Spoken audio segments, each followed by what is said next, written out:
ஆதினுக்கும் கம்மலுக்கும் செட்டே ஆகாதுன்ற மாதிரி தான். ஆல்ரெடி நாங்கள் கோல்டு திருகாணியே 2 தொலைச்சிட்டு இப்போ வெள்ளியில் வாங்கி தேர்டாக ஒன்று போட்டிருக்கோம்.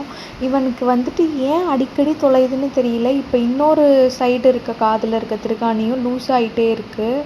ஸோ அதனால தான் வந்துட்டு நம்ம சில்வரில் வாங்கி போட்டுடலாம், தொலைஞ்சாலும் பயம் இல்லை அப்படின்னு நினச்சோம்.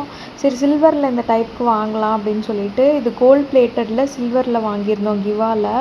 ரொம்பவே குவாலிட்டியாக இருந்தது. பட் ஒரு நெகட்டிவ் என்னென்னா அது பின்னாடி இருக்க அந்த கம்பி கொஞ்சம் நீளமாக இருந்தது. ஸோ பேபி இப்போ ரொம்ப குட்டியாக இருக்கிறதுனால நம்ம இன்னும் கொஞ்சம் உட்கார ஸ்டார்ட் பண்ணதுக்கப்புறம் அந்த மாதிரிக்கப்புறம் போட்டுக்கலாம் அப்படின்னு சொல்லிட்டு அதை வச்சிட்டோம். நெக்ஸ்ட்டு ஊருக்கு போகிற வேலை இருந்ததுனால அதை வாங்கி அந்த பார்சலில் வீட்டில் வச்சுட்டு ஊருக்கு கிளம்பியாச்சு. சிவா வந்து கிளம்பும் போதே சபதம் எடுத்துகிட்டு வந்த மாதிரி புதையல் எடுப்பேன்னு எல்லா இடமும் விழுந்து விழுந்து வாரிக்கிட்டே இருந்தான். நிறைய அடிபட்டுருச்சு.